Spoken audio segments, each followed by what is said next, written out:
Good morning slash afternoon, Peter. I'm great. It's so lovely to be here. Thank you so much for having me. Oh, so great to talk to you. The Yale College thing, any like secret societies you're part of, or maybe you can't tell me about them. No, well, so I was obviously part of the nerdiest one. It's not really a secret society. It's called the Elizabethan Club, in which Okay. people just kind of congregate and talk about old obtuse literature. I wasn't I yeah, I was part of that my senior year. But it was generally just like a way for people to get together, nothing very secretive. Yeah. I also feel like that's what somebody would say who doesn't want us to know about secretive societies. So, That is true. That you is true. know, I would not you tell know, you. Yeah. um, there's we talk about 30 under 30, and I'm just so just blown away at your youth. You've done so well with your writing. I feel like if I were you, I would have retired after this great line. You had a line in the book, American Fever, something I'm paraphrasing, but something about liking dogs is like polyamory, right? Like it's just not. I can understand why it's good, but it's not for me. Something to that effect. That was so good. Did that make you laugh out loud when you wrote that one? No, but I know that that has generally been one of my agent loved that line as well. Even then, it's so funny because I mean my own feelings about dogs have very much shifted ever since I moved to the US. I grew up highly afraid of them and like Okay. just not it's not a part of most Muslim cultures. Okay.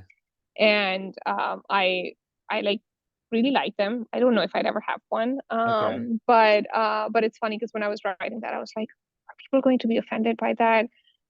Is that, are people going to cancel me for my dog views? But no, I'm glad the line landed.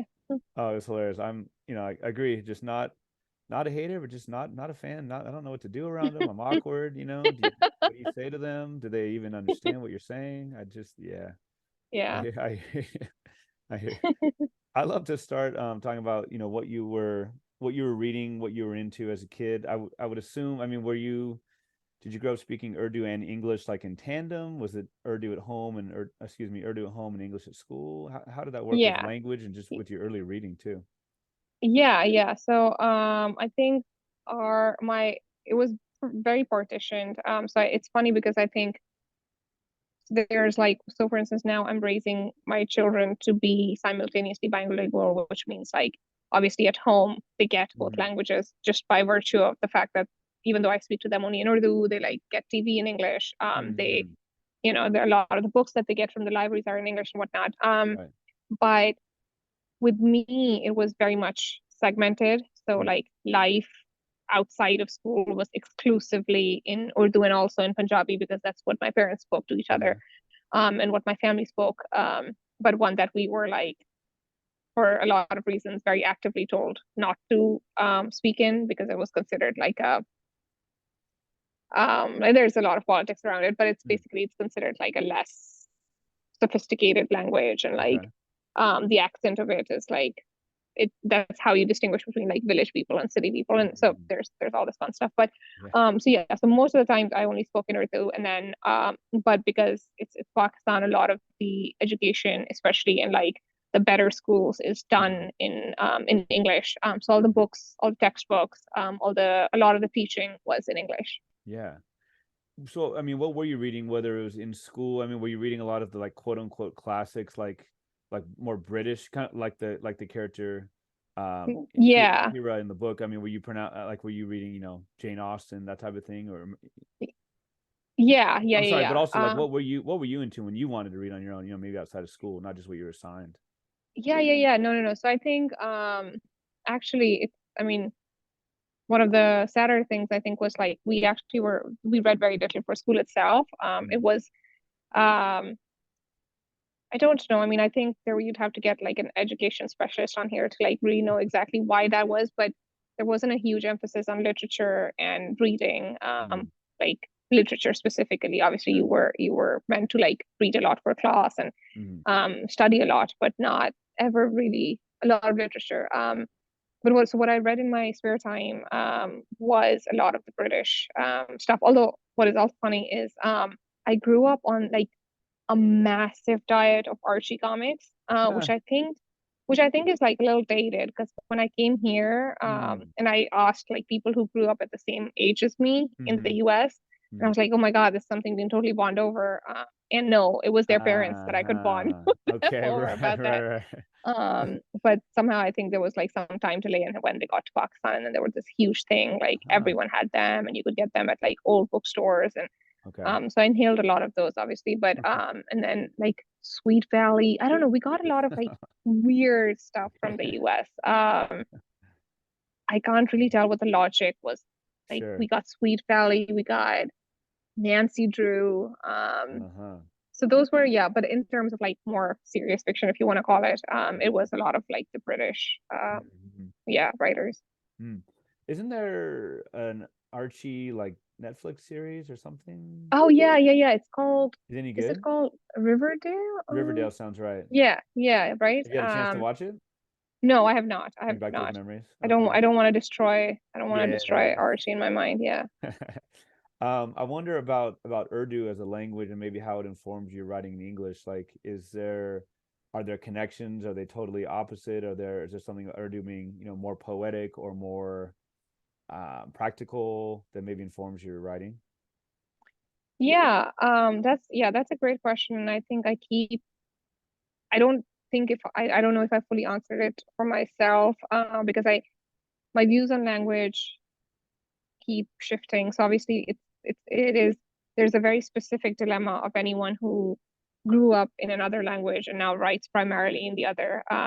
Because what I realized, so I had this idea since I moved to the US when I was in college for Mm-hmm. college.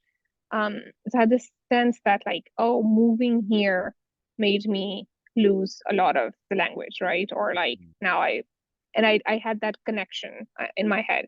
But then something interesting happened where I went back to these like, in the early 2000s, everyone was like the blog spot thing, that Mm-hmm. universe. Mm-hmm. So I used to have a blog like everyone on earth. And it's now shut. I can only I can view it, thank God. But I just went onto it. And this is from like when I was, in high school, in middle school. And I'm writing exclusively in English on that.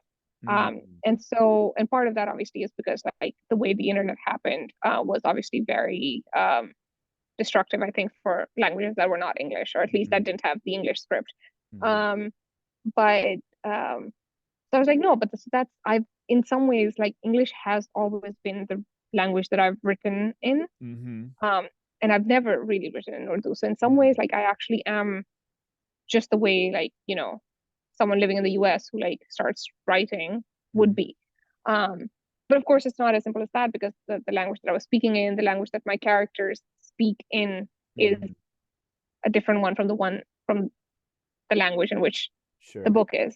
Um, yeah, I don't know what the I don't know. I like it. It's always a question to me, like how much because I for the longest time I kept thinking that if I can put in like enough of the vocabulary or uh, but I don't think it's as simple as that either because at the end of the day you are writing in English, so like Mhm. is it a question of do you put in a certain rhythm that belongs in one language and like Okay. try to sort of mold it to the second one. Is it not about language at all, and is it really just about the stories that you're telling that a lot of the times can be universal? I don't Right. know. Yeah. Well, yeah, really, really interesting in the book. The main character talks about I love you. People say, oh, you can't say I love you in Urdu, but Hmm. you can't say maybe like that succinctly, I guess, but there are a million different Right. ways to say it, right? So it's Yeah, yeah. like it might be thought of as like an absence of imagination, but it's not that, right? Yeah, and it's also like how do you because that feels like imposing the logic of one language Mm-hmm. onto Mm-hmm. the logic of another. It's the same. Yeah. Um, I don't know. Like I've heard a lot of these conversations where you try to find the exact equivalent uh, of a certain phrase in Uh-huh. another language, and then when you don't come up for it, there's this weird like thing that happens where you impose Hmm. you like try to make like cultural Mm-hmm. sort of insinuations from that. And this is not just Urdu English. Like I've heard, I don't know, for instance, like there's something about there being like 100 words for a camel in Arabic, and like, oh, Okay. does that, like, like, or like Yeah. so many words for snow in Russian, and oh, that's Mm, significant, and like maybe sometimes it is, maybe sometimes it isn't. I don't know. sure. But Sure. it is interesting how obviously because language is so personal to everyone, like everyone's a linguist. Huh. Yeah, right. Is Urdu a gendered language? Yeah. It is. Okay. Cool. Well, so as you got into high school and into college and into some of the fellowships and into big universities and such, I mean, were you like an English major or literature major, and like what were you reading? What were some of the books that really just wowed you, amazed you, and made you that double idea of like I want to be a writer, I want to do this, and also like I'm in awe and I could never do this. Yeah. Oh, that's a great way to put it. So I was an English major in college. I That's kind of when I actually was exposed to, and that I always find it a little ironic, but also like fun that it was only when I came to the US and started taking courses in college that I was exposed to a lot of like the what we sort of a little disturbingly called world literature, i.e., anything that Hmm. is not the Anglosphere. Right. So that and it's because I took like specifically courses on post-colonial literature and like literature from Asia and Africa, and Hmm. so I discovered, for instance, Chumpa Lahiri, who I still Okay. adore, and I think she definitely was one of like some of her stories where it definitely had that exact impact that you're talking of, like Hmm. simultaneously like how do I make this happen, and I could Yeah. never make this happen. Right. Yeah. And then even into, I mean, even more recently, like through it was University of Michigan, is that right? Mm-hmm. Mm. I mean, were you, I'm not sure who the faculty there is. I mean, like, who were some of the people who were teaching you? Like what, not that it'd be that long ago, like what was some of the literature, like even the contemporary 2023 that you're really like, man, I can't wait till, she comes out with this new work, or, his book is timeless, that kind of thing. Yeah. So I was super lucky to have fantastic teachers at Michigan. Peter Ho Davies teaches Oh yeah. there. His latest book is A Lie Someone Told You About Yourself, and it's absolutely phenomenal. Okay. And it's like a perspective on fatherhood, which already is like I feel like you don't get as much of that as like books on motherhood. Mm. But it's fantastic. Julie Bunton, whose book Marlena came out a few years ago, Mm. is phenomenal. She's like truly, I don't know how she's a brilliant writer and also just like a phenomenal mentor and a Mm. great teacher, and was like a star editor before. And Mm. so she's great. I think she should have a book. I think it's like very much in the works. Mm. So yeah, and then I think because of the pandemic, obviously, I didn't like my time at Michigan, obviously, as anyone's was across the world. But it was weird, in that Um, it got a little not truncated, but just for the most of it, we were just like behind screens. yeah.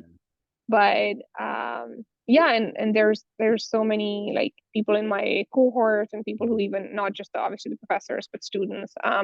There's Nishant Injam, whose book The Best Possible Experience is coming out this year.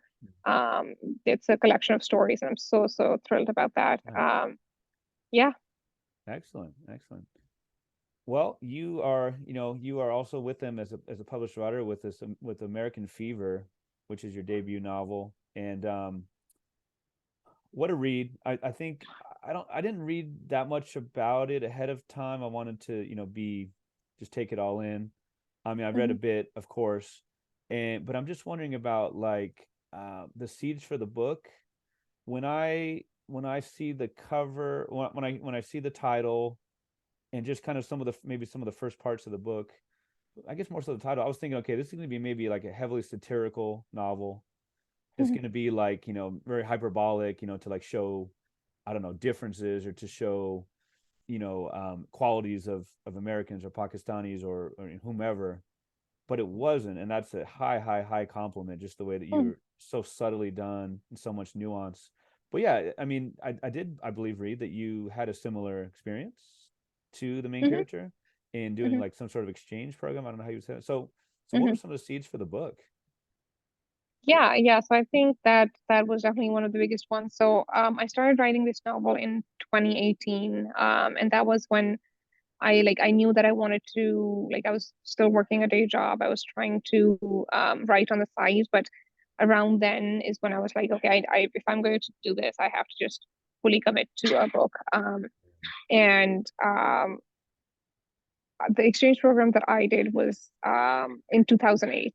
So Okay. this is like a 10 after 10 years is when I decided to write this book. And since it had been enough time, I figured that like enough time had passed that Hmm. I can sort of start, you know, fictionalizing that. And it's really funny because I think this was 2018, now it's 2023. It took a year to get a full draft in, and then 2 years to like sort of really improve that draft significantly because that first draft, like the other day I to my horror opened it and it was just I anyways, a very different book, thank God. But and now so it came out last year. But I don't know if I could write this book right now. Hmm. Because I think that when I started writing it, I was still in that, like I was 26, and I think those were, to me at least, the very last years that I could relate to that person who had been a teenager and who Hmm. had like faced this experience. And of course, obviously, a big part of being a writer is being able to put yourself in very different, shoes. Sure. Um, but I think that I could have written a book so autobiographically influenced, but still fiction about this experience only then. Because I think now, especially like having become a mother now and like moving to a different sort of um, like emotional space, mental space, having a very different relationship with America myself, obviously as Hmm. well, um, means that like if I wrote that book, I mean, yeah, I would probably not write that book. Not to, this is not me disowning the book. It's Sure. curious. I just realized a couple of days ago that wow, Hmm. I wrote the book when I could. Yeah. Huh. Well, so one of the early lines. So is it pronounced Hira? Is that correct? Hmm. Hmm. Hmm. So I know her name is lengthened oftentimes by the Americans in the book, but Hira, Hmm. the main character, she starts off with like there's not a lot of flashbacks, but it starts off with a I forgot the Latin term in medias res, something to that effect. Yeah, yeah, yeah, Right there you go. So it starts in the middle, yeah. so to speak. It and she writes, "quote I wonder if the blood means the disease is now severe, even lethal. Mostly, I wonder how much of this is America's doing." And that disease is tuberculosis, right? TB. Hmm. Hmm. Hmm. And with that, it's like, okay, cool. Wow, we've set the stakes. Just this idea of I wonder how much of this is America's doing, and there's something so cool. And again, with a lesser writer, it could have been hackneyed or whatever, but just this idea of like a physical manifestation, Hmm. right? So I'm thinking, okay, what does that fever mean? Is that like a positive thing? I'm so excited about this place. Is it like Right. it's infected me in the negative sense? And you do such great things with this idea of this sickness. So it moves on. Hira's driving to the hospital with Kelly. Kelly's her American what'd you call that, exchange mom, Host mother, yeah, yeah. host mother. Thank you, I knew it was a better term. And they're just they're just kind of like the banalities about like, oh, Kelly's saying, oh, you can make anywhere your home, and Hira's not quite sure about that. And this idea of like Kelly says, oh, my mom was from Hamburg, Germany, and she just made this her home. You can make anywhere your home, and Hira's not one to just take things at face value, right? She's kind of like, hey, sure, and this idea that children always seem to create neat narratives. And yeah, again, like I would call this like in some ways a quiet book. There's no there tropes that seem to maybe be happening, but nope. It's just like such a unique and subtle and nuanced book. I'd love to talk a little bit about Kelly. She, like I said, I could see her being this like. Have you ever seen the movie? Have you ever seen the movie Get Out? Jordan Peele's movie, Yes. right? There are a couple references like she's like I feel like she'd be the kind of person to say I would have voted for Obama one more time if I could have, right? But she's not like that some crazy stereotype. She's not some over the top. She's a good person. She's a single Hmm. mom. all that comes with that, and she's lonely, all that. So I wonder Hmm. about Kelly, and kind of how you positioned her, and maybe how you came to the conclusion of who she is in the end. Yeah, yeah. Yeah, no, that's a great question. I think it's so funny because I mean, obviously she is one of the main characters in the book as well, so it's somewhat natural, but I feel like she is definitely the one that I get the most questions about, Oh wow. across the board. Yeah, because I think something about her both like very much annoys people and also is like people are still willing to give her a lot of like sympathy. Hmm. So I'm glad that happens because I think that's how I feel about her as well. Hmm. Because yeah, I think she's just put in this, sort of like, well, not put in. She signs up for the situation, Yeah. which is that she gets a host student who's very very different from her, obviously, and she herself has a very specific situation, which is that she is a single mother living in a town that is otherwise extremely conservative, but Hmm. she's this like kind of ex hippie who Right. has like all these like who's trying to be a good liberal person and but she's like like she's dealing with her own kid and then she has this other person who like she doesn't really fully understand. And I think what I don't know, I think the thing that I tried to give her a lot of grace was um there's I don't I think obviously we talk a lot about like microaggressions and this idea that oh like when people feel misunderstood in their culture or whatnot, and I like from Kelly's perspective it's how would she know of a lot of the things that she is suddenly faced with? And Hmm. um, this is, it's a learning experience for both of them. But obviously, there's like a power dynamic difference, right? Like, Hera is the one who has to suddenly move across the ocean, and she's the one who's like around everyone who doesn't understand her. Hmm. So it's, I'm curious, I'm like interested in this because I don't think it's ever or not ever, but like a lot of the times it's obviously it's not about like a good person versus bad person, like good Hmm. immigrant versus bad, good whatever person who like interacts with them versus it's about the power dynamics that are already in place when those interactions happen. Hmm. And that's what happens when Hira and Kelly meet. For instance, like Hira already comes in with a lot of information about how to act and how to be and like what to say and what not to. Whereas Kelly doesn't know anything like as basic as okay, like Muslims eat meat a certain way, um, which like you think that okay, if she was doing this program, she'd look up or Do our want to research, yeah. or be told, yeah. Hmm. So I was curious in exploring that dynamic through the relationship, but I also did want the relationship to go somewhere. Like Hmm. I didn't want it to be this sort of just exclusively trauma narrative where oh Hera Right. comes in and she deals with this like bad person and then leaves and it's just Right. they both you know they both try to do well by each other, frequently fail, and I think I hope in my mind like are able to continue their relationship Hmm. post the happenings of the book. Yeah. So, Hira I mean, I guess I don't think you can nail down to one reason, but Hira wants to leave, talking about going back when she was living in Hmm. Pakistan. And the book starts off, for the most part, towards the beginning, obviously, is about before she leaves for the States. And kind of, if you want to say why, I mean, she neatly kind of says, quote, mostly I had wanted to leave. It wasn't necessarily about going to the United States, because Hmm. she wanted to leave, right? I mean, I mean, I don't think cynical is the word. I mean, Hmm. she's a very like clever, very smart, but she's also young. Is Hmm. it is it just the classic like she wants to escape that small world that she lives in? Like, is that a big part of why she wants to go on the exchange program? Yeah, so I think there's two things. One, there's the fact that um, um, she obviously she's a young person who is already like she feels like she's a little different from the girls around her, and she wants to sort of like broaden her horizon. She's also going to the US, which already for a lot of people around the world already exists as this like mystical space, right? Like I distinctly remember the first time I was landing in JFK, not as part of this program, and I could like see New York below, and it was just like, oh my gosh, this place that I've seen so many times in movies is coming Mm. alive underneath me.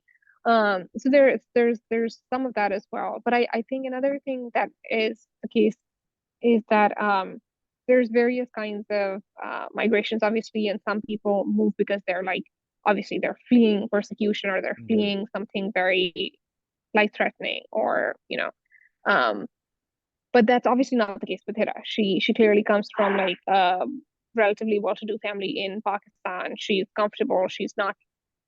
But so a lot of the reasons for her moving, and or even a lot of the reasons how she justifies her move, is very much like, I don't know what you'd call it, but like maybe existential or emotional or like Mm.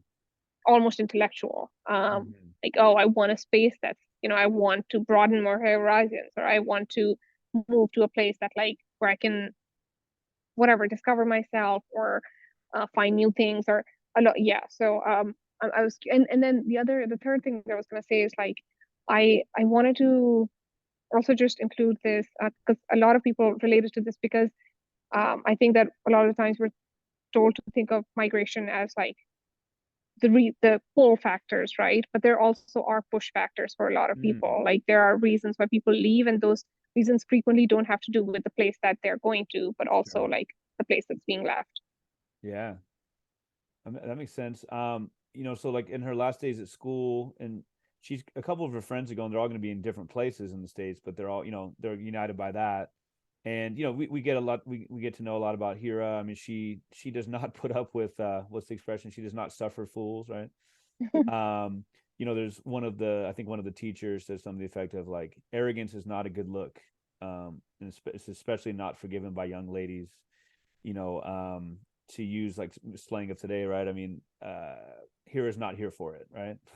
She's not here for any sort of sexism or put downs, and so the trip itself, the scholarship program, it's kind of one of the things like you're talking about. She wants to escape this world, wants to just get out of her own little world for a bit. And it just so happens that the timing is there's this program offered.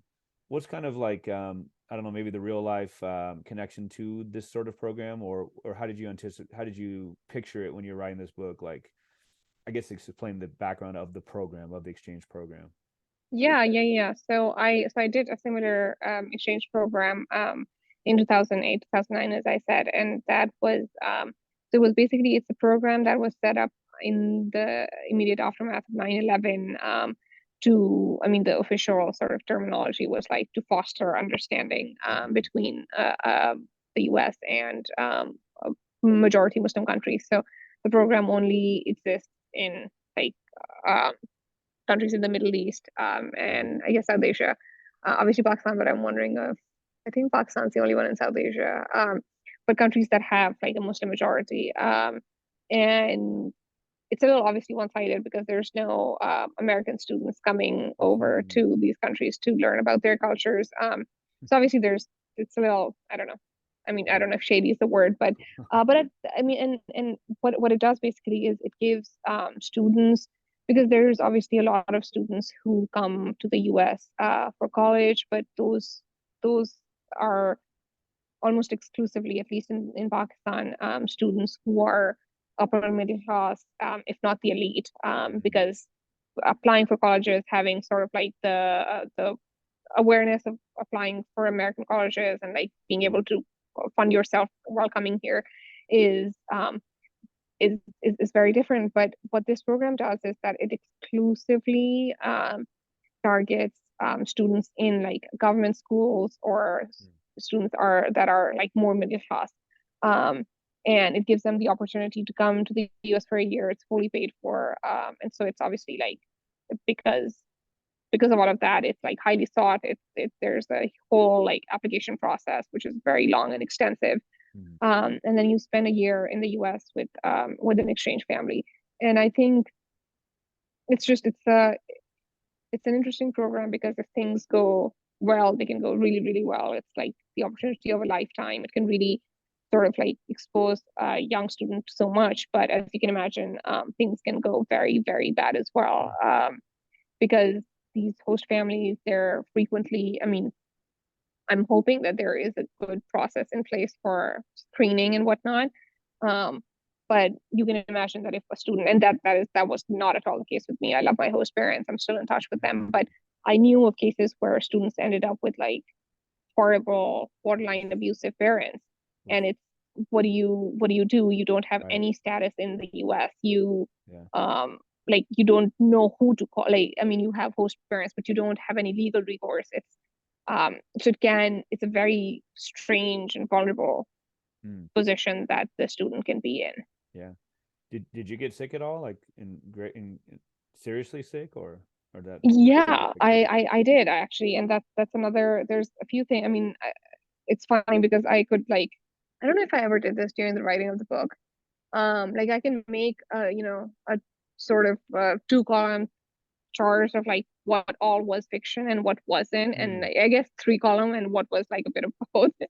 Um, but the tuberculosis was part of the Oh like no. called from out of yeah, autobiography. Because I did get terribly sick when I was in the US. Yeah.